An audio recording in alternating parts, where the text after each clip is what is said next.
If you haven't found out already, you can't outrun your frequency.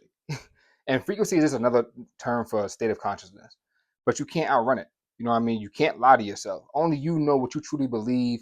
Only you know what your true perspective is. Only you know what you expect out of your life. What do you expect to happen on a regular basis?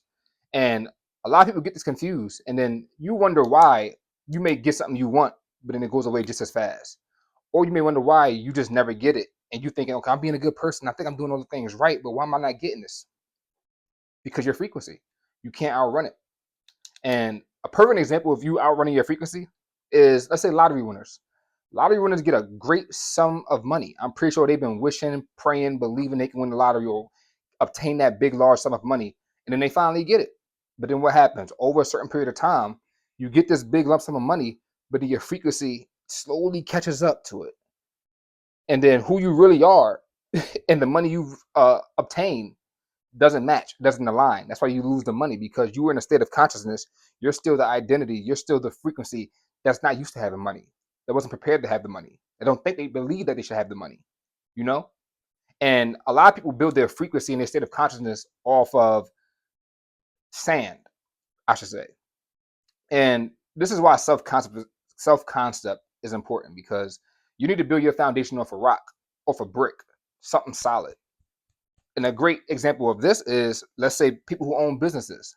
They develop the skills that aligns with the money they want. You know, the skills, all the hard work, the long hours. If they think that's how it's got to be, adds up, and they became the person and the identity who deserve to be millionaires, who deserves to be billionaires. You know, and then what happens? Vice versa. If they lose that money, let's say they built their frequency up to get the $1 million. Let the $1 million go. They should be able to get it right back, because there's still that frequency that deserve to earn that money.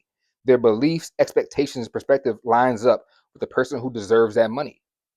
And that's why it's important. And I see this in areas in my life. It was times where I got things I wanted. It was one time my business was doing great. You know what I mean? I was making 5K profit at a certain point in time.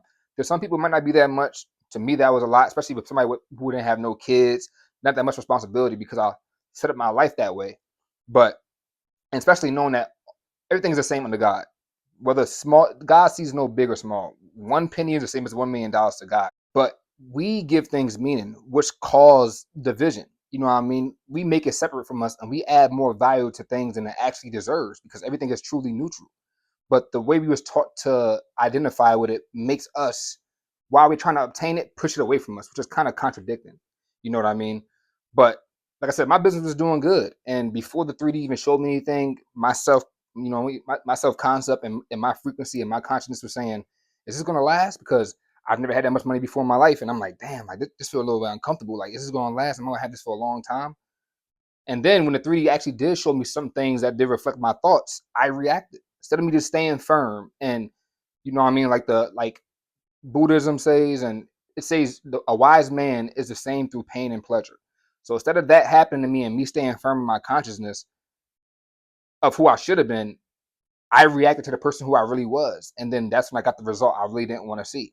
But the result perfectly aligned for who I was. You know what I mean? And you got to understand that, like, something that you don't have but something that somebody else has, what's the only differentiating factor is you as a person. The money, if you think it's money, money belongs to people with all walks of life. There's Asian people with money, there's black people with money, there's white people with money, but you don't have money. So that's a you problem. And that's why it's good to like build your foundation on rock and brick, because if you do have that money, you'll know how to handle it better. And then when the 3D tries to show you things from your old state of thinking, you won't react to it, because you know who you are. And you know the 3D can't do anything but reflect who you are. So you have to have, like, you can't outrun your frequency, and you got to have the right state of mind, the right state of thinking that aligns to the things that you do want, because you'll want to end up losing it.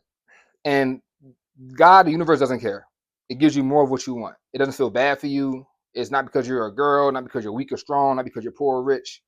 However you think, whatever you think you deserve, whatever you think you believe, whatever you think you expect, it's just going to magnetize that and give you more of that. So you can't outrun your frequency. No matter how much you try, it will catch up because it has to reflect.